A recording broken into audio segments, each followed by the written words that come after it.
to an apple a day with Dr. Amanda. I'm so glad all of you joined me today, and especially I'm glad that I have a guest today. So Dr. Bruce Tinor, I've known for quite a while, talking about leadership. If you like what you're hearing, what we have to say about leadership, tune in. If you're on the YouTube, like, share, and subscribe, and tell a friend. Now, also, remember, we have a daily dose of wisdom with me and many guests because, we need to have some fun and we can't just hear me all the time. I am really excited about the topic of leadership integrity. So again, as I mentioned, I have Dr. Bruce Tinor on with me, and he has been working as a supervisor and really administration in the field of education. And so I'm really excited to have my friend and colleague on today as a guest. So thank you, Bruce, for being here. Thank you very much for inviting me. Much appreciated and honored to be in your podcast. Amazing. So I want you to tell the audience about yourself. Yeah, well, I started my career in Allentown for a short period of time, and then I went to New Jersey for 9 years as a special education teacher. And then from there, I moved up and I was a Section 504 coordinator. That was my first taste of leadership. I went back to Pennsylvania back in 2015 to work for the Colonial Intermediate Unit, where I supervised the autistic support program for 4 years. And this is my first year at the Montgomery County Intermediate Unit as a program administrator for intensive emotional support. So the last over 5-6 years, I've been an administrator in leadership. And that's quite, some experience you have. And I will probably be asking about your most recent experiences in leadership. And again, you bring a lot of knowledge. So those listening, audience, whether it be a teacher, educator, parent, administrator, whatever capacity, you'll have lots to learn in terms of this and apply it across different areas of leadership. So speaking of leadership, what are effective characteristics of a leader, Bruce? Well, I think, there are many characteristics to be an effective leader. However, I think an important one is integrity. Yeah. I think, when you're working in capacity with people and you're a leader amongst men and women within a department or a program, I think you have to be have integrity in regards to the everyday functions. So also, you have to be disciplined when you're an administrator. Sometimes there's some situations that calls for some kind of emotional reaction, but you have to make sure that you're very disciplined. The organization is very big as being in a leadership position. And the ability to delegating and trusting the people that works with you or subordinates, being able to trust your team and giving them the autonomy to really go out there and complete the job as a team. So I think those are critical elements in regards to being, a leader. And I think another one of the most critical one is humility. I think the higher up you go into administration, the more humility needs to be exuded by that individual, because as you at the top, as you gain access, as you ascend as a leader, there's going to be a lot of challenges. There's going to be a lot of trials and tribulations that occur in leadership position. A lot of challenges you face. So have to be humble to the situation, because sometimes the situations or the environment can humble you as a leader. But you have to make sure that you're very, very humble, because a lot of things can happen. As you can see, we're in a national global pandemic, and a lot of leadership obviously are getting challenged. So you have to make sure you're humble and really work with the people, collaborating, consulting, and working with the people, because that's how, as a leader, things can get done. That's good. So you mentioned a lot of ethics and values for you are integrity and really having humility and listening to your staff. Mm-hmm. Now, in terms of integrity, I know you've talked about some of those things. Like, how would you define integrity as a leader? Like, what does that mean? I look at it like just being transparent and honest with your staff and honest with the stakeholders or your clients. There's got to be a level of honesty when you're engaging in dialogue or in projects. There are certain things that need to be said, or certain things that needs to be conducted, and you have to just be transparent with the people you're working with. Sure that you're doing things, and again, ethically as well too. Being able to do the right things right, doing things when no one's looking. Doing the appropriate thing when no one's watching or observing. You're by yourself, or you're composing certain things for your project, or you're interacting with certain people.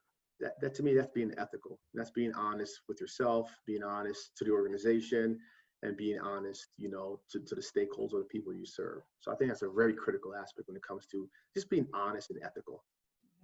And I like how you talked about, integrity, being honest. And one thing that stood out from what you were talking about was, when no one's looking, Hmm. what are you doing? And that really speaks to me, because I also agree that integrity is so important. And I always say integrity is truly me being who I say I am across any setting, so you're going to get what you get, for Amanda, Right. across settings. And I think that's an important aspect personally. Not everybody may agree with that definition of integrity, but for me, Sure. I agree, like when no one's looking, am I going to do the right thing? Or am I going to have to speak about how perhaps I didn't, and use humility. So I love that you talked about that. That's Yeah. great.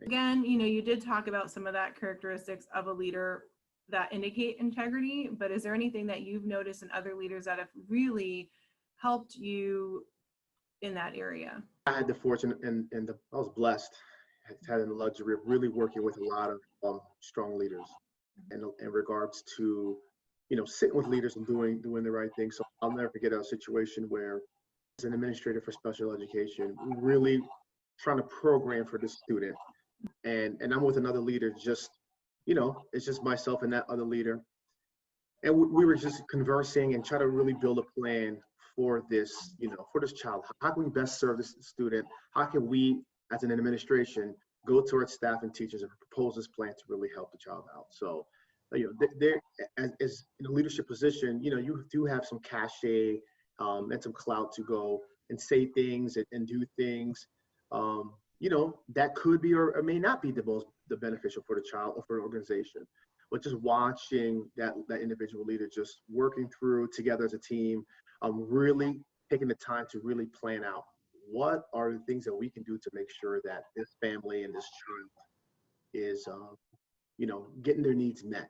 And I value those things because, again, those are things that when I'm sitting with the leader one on one in a small group, a lot of things could be said or a lot of things could be done, but just the honesty and the transparency and just really going out there to really ensure that, the families that we serve and the children that we serve are getting their needs met rather, as best they can. So, like, that's the kind of stuff that I appreciate and watch leadership, and that's how I learned. That's how that shaped my behavior. Saying, hey, this is the individual I look up to, and this is the individual that I respect and revere, and this is the way they're conducting business. That this is the way I need to add this to my behavioral repertoire, so to speak. So. That's really good. Thank you for sharing. I really liked how you really had seen the leader have intentional time, right, with the families and listen to them, making sure their voices are heard. And I think that was really what stood out to me, what you were talking about, really watching somebody take that time, plan, and make sure, they were providing that service, and care to other people. And that's really important. So again, if you're in the audience or a leader or you're wanting to grow, in leadership, Bruce has certainly seen that, but you also walk in a lot of this where you have seen that and value families, and I've seen that.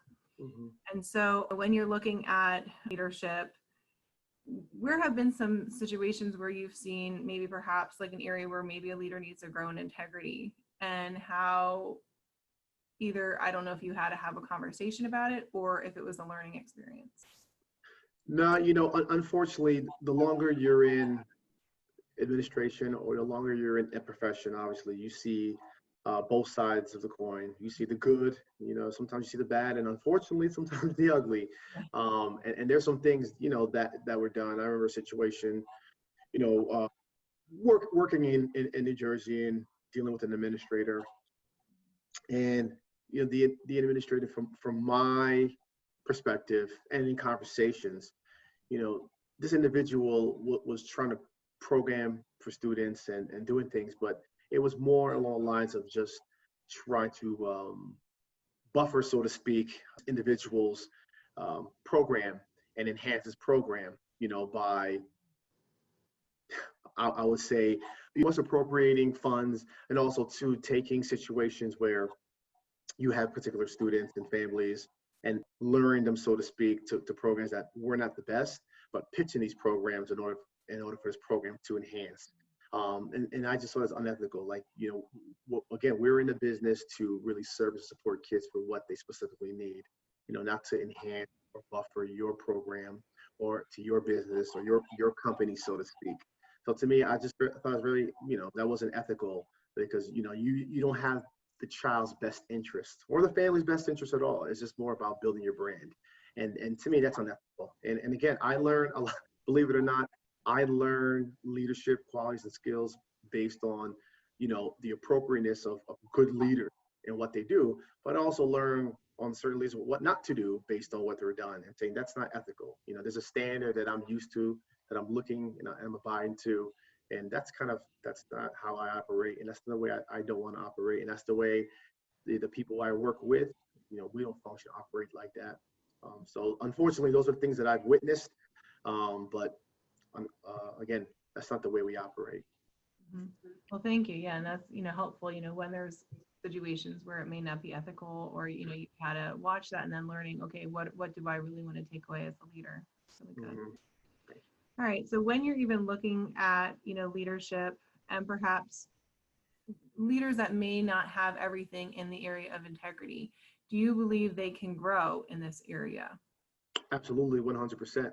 I think any behavior can be shaped. It's all about the environment. I mean, again, you can many factions of novels and intellects will give you different terminology of what specifically in regards to leadership. Um, it's very critical that the individuals who may lack these areas are around people who are ethical, around other leaders who exude characteristics of integrity. Being around that is going to shape your behavior. And I really believe that if there's deficits in areas, you can definitely build those skills up. And I think it's very critical. That's why I always try to preach and try to collaborate with good leaders and making sure that they're, child-centered, client-centered, and making sure, that's the focus. And again, those individuals who may lack those areas can definitely be shaped into the appropriateness of what we're looking for as far as being ethical and having integrity. Well, that's great. So there's a positive, right? There's always that optimism that leaders can grow from areas, and that's probably them wanting to do that, and if they're in the right environment for them as well, investing in themselves to do that. Looking at leadership or even people with integrity, and maybe perhaps yourself, looking at lessons learned, what is one lesson in being a leadership with integrity that you found as a strength, or maybe perhaps because you had the integrity, that situation went well?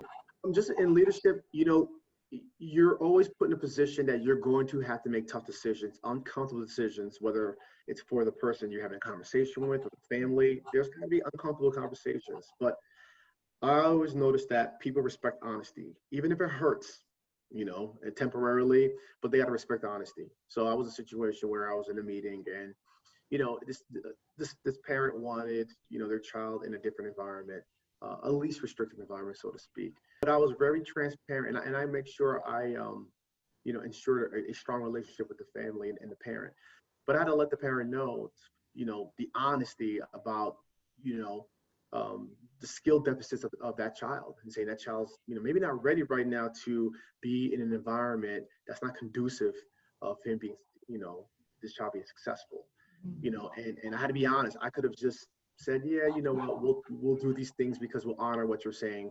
We are, definitely collaborating, consulting, and working with the family. But you got to be honest and have integrity, and you got to make sure that you're data driven, and you got to support that and having this honest conversation. When again, it is uncomfortable. Sometimes families are crying. Sometimes it's very tense. But when you look at the totality and look at the big picture, the child's successful, make gains, being in an appropriate placement because you had an honest conversation and not endorse placing a child somewhere because, even though it wasn't the right thing to do, you did it just to not engage in conflict. To me, that's integrity, just being honest with the situation, even if it makes, unfortunately, at that particular moment, someone uncomfortable. Yeah, and that's really powerful. And that's what I was hearing throughout when you were sharing, is that when you're using integrity, you're going to say the truth and be honest, even if it may be a hard conversation, right? It may be challenging, but saying, that, and obviously with empathy, and you care and, thinking about the situation, but not withholding the truth, right? It may hurt that family more in that case than you saying the truth and having to walk through that. So I think that's really powerful, using being a person of integrity, even knowing that there might be hard conversations, but that you're doing what is right in that moment. So thank you. That's really helpful. And if you're listening as an audience member, perhaps that's an area of growth. These are some lessons that, Bruce, you've learned that perhaps, the audience, you can think about, and maybe you're doing that, or maybe there's another way that you're like, that could be a way to do that in a hard conversation. Bruce, now thinking about integrity, and this is another part. So we talked about some of those strengths. Lesson learned, like perhaps you walk highly in integrity, but maybe is there something that ever happened, like a lesson learned where you're like, okay, maybe it's from another leader, and I know you talked about that earlier, or from yourself where you grew in an area of integrity, maybe it's a small area. Yeah. Well, I'm also, behavior analyst, and that's something that is a big part of being a behavior analyst is an ethics portion. I mean, there's 4 hours of trainings, every 2 years that they mandate you take to keep your certification. So, in that area, absolutely, there's situations when you're working with the student or client, and working with the families too, because, they're part of being your stakeholders or your clients, situation where, and again, family may want, one particular thing or a couple of particular things. And, I would sit there and, dig my heels in on a certain situation, particularly early in my career when you're in the ministry. Sometimes you have to feel like at times you make your mark, and you dug in a little bit, and, you're very steadfast and firm on this decision you made, until another leader comes to me and say, hey, listen, the way, you interacted was fine, but just sometimes you gotta be flexible, and also just be honest with the situation. Why specifically, are you holding on? Is it more of your pride, because you feel in this position that you're in that, as an administrator, you have to do this way, or sometimes you may have to just open up and be receptive to something different. And I think, to me, in that situation where, I didn't want these individuals, working with the students that we serve. But sometimes, just like, you got to just be honest with yourself and say, hey, does that individual, even though they may not be employed by you, or may not, you don't have dominion over them, but if they give that child the best chance to receive their education, then maybe you need to explore that. And that was a humble experience for me, and I had to be honest with myself and say, hey, is this person, better equipped to service this student?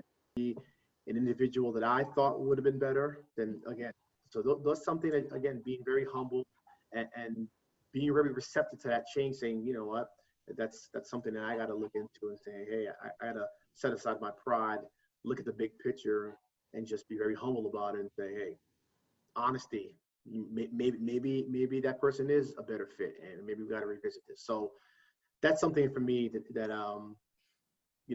I take, and I'm really receptive to, that type of advice. So I did self-reflect. Oh, that's really great. I love how you're talking about, self-reflection, and, really, if there is something really, hiring or anything else where you have to take, right, that introspective moment and saying, is this pride? Is there something else? Like, is there something I'm not seeing, in terms of this person or this hire, or whatever that situation is, and taking a step back. And I think that developing humility, is a big piece. I think even in leadership, right? Like, we may not always know the answers, right? That's a big one. And all of us have blind spots, right? That's why we need each other, right? Like, I have strengths that you don't have, you have strengths I don't have, and that's with teams, right? That's why we need each other. So I love that, and I appreciate, you being real and, honest about that, because it is like, in thinking, you're like, like, is this, okay? Like, what am I missing? Or, could this person be a good fit? And I think that is exactly it, sometimes, or it's different personalities, right? Different ways of doing things, and understanding that that's going to be okay. Some people just have a different way of doing things. So thank you for sharing that. I also, just thinking about, leaders, how do you think it's best for leaders to choose to hold themselves accountable? Do you have mentors? Do you have people that you personally have that you go to for accountability? Or, what does that look like in leadership? Absolutely. You have to have, again, people who, in regards to for integrity, you got to have that. You got to have, colleagues, brothers, sisters, to really, and leadership doesn't always have to come from an administration either. Leadership can come from other areas and other factions of life. I mean, it could be like people who are younger than you or in a different field, not even in education, because leadership is so broad. The spectrum is so broad in so many different categories of definition of what leadership is. I mean, I can rattle off 20 top of my head right now as far as different types of characteristics that makes up a good leader. So those behaviors, or those characteristics rather, can really be learned through multiple people, through multiple venues, through multiple facets of in life. So I think just learning through so many people. I mean, I've learned from you, as our collaboration and as we've grown our friendship, over the years, of just so many different things. So I think again, you just have your family members, you have people from work, and just staying sharp with people who have integrity, people who are loyal, respect, hardworking, people who are respectful. Like I said, those attributes and those characteristics really, I mean, all my peers, all my colleagues, who have high regard for, who I engage with, I learn from all of them. I pull my repertoire, so to speak, from pieces from everyone, saying, I like the way this individual's leadership is. I like the way this person interacts with his staff. I like I like the way this person who's not in education, maybe in the business world, interacts with his, staff in the business model. So it's just a slew of so many different people who's helped, impact me and just, stay connected as far as leadership. But specifically for, for my mentors, so to speak, or individual I look up to. Again, I just have colleagues who I work with closely from even for now U20 that I, communicate with and have conversations with, other supervisors. We connect, we stay connected, in my current employment, we stay connected just to conversate, just to, again, stay sharp with even people internally within your own organization, even school district, administrators. I talk to them, refer to them for certain things. So it's really the network of leadership as far as, special education and school administration, but as well as too, just everyday Joe in life, just again, peers and neighbors and business people and people in medical field, whoever the case may be, just that interaction and just learning about them and watch the way they operate. And if it looks good and if it's ethical and has integrity, I'm adding it to my repertoire. Good. I like that. So like learning from everybody you come in contact with, right? And Yes. realizing that leadership, yes, like there's titles, but really leadership is in the small things, right? It's like leadership in when you don't even think people are watching you, you know, Mm-hmm. at the store, or interacting with somebody, just in the street, right? And that's all part of it. So I love that you take that and like looking at what are some good things to add to my, right, your repertoire, your bag of tricks. I love that, right? Because we're constantly learning. If we have that, like your mentality is if I can continue to learn and grow, right, I'm going to continue to learn and grow, and I'm going to continue to become better version of myself as a leader. So I love that. So thinking about, all of the different books and resources, right? Because again, in practice is good, but what are some books and resources that you would recommend to our audience who are looking to grow in areas of leadership? Sure. I mean, there's a lot of books and tools out there. I mean, again, I'm a school administrator and a behavior analyst. So, John Bailey and Mary Burch has a book called Ethics for Behavior Analysts. I read that. It has a lot of great examples of how to behave. And again, this is for behavior analysts, but it's for anyone in any kind of leadership position, working with people, working with clients. They have a lot of great examples. And there's guidelines and there's ethics codes that you abide by. However, there's examples for each code. Their shared experience and examples, and then how we're supposed to, approach certain situations, approach clients and the people we work with, the stakeholders that we work with, on how to interact with them and be ethical during every single situation, which is great. I also have another book. It's called, I pull it up right here. I keep this a lot. Right here. This is the Foundational Concepts of Education, Leadership, and Management. Right? And that's a good book too. That was part of my doctorate work. That was one of my books I had. It's a great book. It gives you just details, specifically how leadership interact within the confines of an organization. There's going to be challenges and trials and tribulations. There's going to be, interacting with people. There's going to be the customer service. There's going to be, your stakeholders. What's the interaction look like? And that book details, like I said, a lot of the management and the leadership part of it too. A lot of great information in both books that I really refer to as far as structuring yourself as a leader. That's great. So thank you, Bruce. So what I'll do is I'll post, for those of you who are listening in on the podcast, I will post those resources. You'll probably have seen them by now in the description. And then for YouTube, put that in the description, as well as probably you'll have that on here at some point. So again, those are great resources for leadership, and definitely has impacted Bruce as well as many other people who have read those books.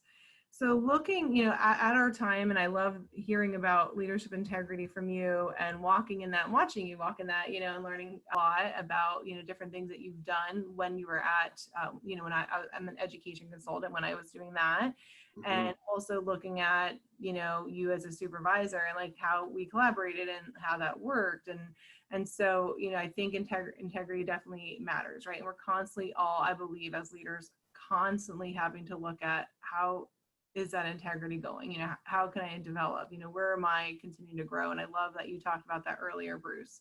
So looking at that, and you think of our audience, what's one big takeaway or wisdom tip? I know you've talked a lot about giving us wisdom, really in the area of integrity, being like, no one's looking, what are you doing? Integrity being, make sure you're intentional with your time, making sure that you're looking at yourself and looking at how can I grow?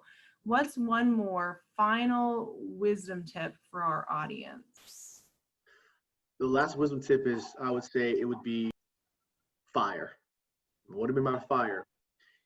When you're in a business for a long time, or any profession for a long time, it tends to get stagnant. You see, again, a lot of good, but then some bad as you see. It can make people feel callous. It can make people, drive them out of the field or the profession. But if you're in the business and you particularly serving kids, keep the same fire you had when you were in college, when you were going through the grind, when you were, in school, working long hours, in class, learning. When your first couple of years in the job to get the job, that same intensity, that same passion, that same fire that you had to get you where you are. Just remember those times when you were grinding to keep you, because again, the longer you're in any kind of profession, you're going to see a lot of things that's going to make you feel a certain type of way. But particularly when you're working with children as your clients, as your customer service, and you're dealing with children in my leadership, just making sure that you just remember why you got into the position, to help children, help families, help people. And that's the best type of customer service you can give. So make sure you keep that fire, that passion, that energy you had when you were grinding in your teens, in your 20s to get to where you are now. That's good. I like that. So fire, so keeping that spark, that passion, and finding out the why and keeping that, as to why you're in that and being motivated by that. So thank you, Bruce. That's amazing. So hopefully those of you who are feeling like, like not as motivated, right? Or looking at why am I doing what I'm doing? Maybe it is going back to that drawing board, like you were saying, what drove you to get to where you are and why are you doing what you're doing? So hopefully audience, thank you, Bruce. That was amazing. I appreciate all of your leadership skills, integrity, and just really bringing us that wisdom in that area. So audience, hopefully like, share, or subscribe to An Apple a Day with Dr. Amanda. Certainly there may be ahead. I always say this, but I love this, with Bruce, you have so much wisdom in leadership, and we didn't even get to some of the things that I love, just hearing in your new position, how you've been working with families. But again, you may get to hear Dr. Bruce again, speaking about some other. So thank you, Bruce, for being here. I appreciate it. Thank you, Dr. Amanda. Much appreciated.